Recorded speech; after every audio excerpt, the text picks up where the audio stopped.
பருப்பு பாயாசம், தேங்காய் சாதம் இது மாதிரி வைக்கிறோம் இல்லையா, அதே போல் நாம் தானம் செய்கிறது என்ன அப்படின்னா 2 சுமங்கலிகளுக்காவது, அதாவது நீங்கள் எத்தனை சுமங்கலிகளுக்கு வேணாலும் கொடுக்கலாம்.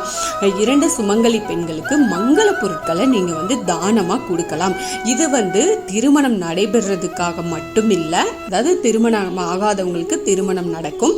அதே போல் கணவனுக்கு, அதாவது கல்யாணம் ஆன பொண்ணுங்க கணவருக்கு நீண்ட ஆயுள் ஆரோக்கியம் ஏற்படுறதுக்கு, அதுக்கப்புறம் கணவன் மனைவி உறவு பலப்படணும், வாழ்க்கையில் இருக்கும் பிரச்சனைகள் தீரணும், வாழ்க்கையில் நம்ம சந்தோஷமாக நிம்மதியாக இருக்கணும், குடும்பத்தில் மகிழ்ச்சி ஏற்படணும் அப்படின்றதுக்காக இந்த தானத்தை நம்ம கண்டிப்பாக தாராளமாக செய்யலாம்.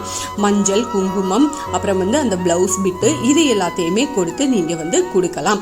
கோவிலுக்கு எடுத்துகிட்டு போய் இந்த மங்கள பொருட்களை கொடுத்து அவங்க கிட்ட ஆசீர்வாதமும் நீங்கள் வாங்கலாம். திருமணம் ஆகணும் அப்படிங்கிறவங்க அவங்க கைகளால் இந்த மங்கள பொருட்களை கொடுத்து ஆசீர்வாதம் வாங்குங்க. இப்போ ஆணா இருந்தாலும் சரி, பெண்ணா இருந்தாலும் சரி, யாருக்கு திருமணம் நடக்கணுமோ அவங்க போய் அவங்க கையால் இது கொடுத்தீங்க அப்படின்னா இன்னும் ரொம்ப சிறப்பு வாய்ந்தது. அதே போல் திருமணம் நடக்கணும் அப்படின்ற வேண்டவங்க, அதுக்காக காத்துட்ருக்கிறவங்க திருப்புகளில் விரல் மாறணைந்து மலர்வாளி அந்த பதிகத்தை பாராயணம் பண்ணுறது ரொம்ப சிறப்பு. அது நான் டிஸ்கிரிப்ஷனில் கொடுக்குறேன்.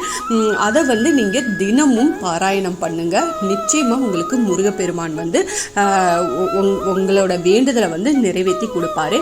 அதே போல் முருகரோட அருள் கிடைக்க, இந்த முருகர் துணை எப்போயுமே கிடைக்கணும், நமக்கு அவர் எப்பவும் கூட இருக்கணும் அப்படின்னு நினச்சிங்கன்னா, விழிக்கு துணை திரு மென்மலர் பாதங்கள், மெய்மை குன்றா மொழிக்கு துணை முருகா என்னும் நாமங்கள், முன்பு செய்த பழிக்கு துணை அவன், பன்னிரு தோளும் பயந்த தனி வழிக்கு துணை வடிவேலும், செங்கோடன் மயூரமுமே.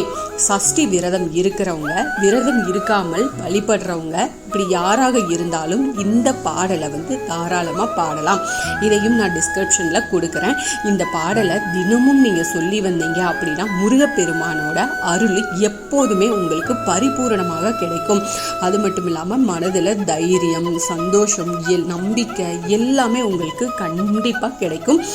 இந்த துதியை நீங்கள் கண்டிப்பாக தினமும் சொல்லிட்டு வாங்க. சஷ்டி விரதத்தில் தான் சொல்லணும்னு இல்லை, உங்கள் அன்றாட வாழ்க்கையில் தினமுமே இந்த ஸ்லோகத்தை, இந்த பதிகத்தை நீங்கள் படிச்சுட்டு பாராயணம் பண்ணிட்டு வரலாம். இந்த பதிவு தான் நாளைக்கு சஷ்டி விரதத்தோட 2ஆம் நாளுக்கான பதிவு. இந்த பதிவு கண்டிப்பாக உங்களுக்கு பயனுள்ளதாக இருக்கும் அப்படின்னு நான் நம்புகிறேன். உங்களுக்கு ஏதாவது சந்தேகம் அப்படின்னா எனக்கு கமெண்ட்டில் கேளுங்க, நான் கண்டிப்பாக உங்களுக்கு பதில் கொடுப்பேன். என்னோட சேனலுக்கு தொடர்ந்து சப்போர்ட் பண்ணுங்கள், லைக் பண்ணுங்கள், ஷேர் பண்ணுங்கள், கமெண்ட் பண்ணுங்கள். ப்ளீஸ் மறக்காமல் சப்ஸ்கிரைப் பண்ணுங்கள், பெல் ஐக்கானை கிளிக் பண்ணுங்கள். இது போல் ஆன்மீக பதிவுகள் எனக்கு தெரிஞ்ச எல்லாத்தையும் உங்ககிட்ட நான் ஷேர் பண்ணிக்கிறேன். Thank you friends. மீண்டும் அடுத்த பதிவில் சந்திப்போம்.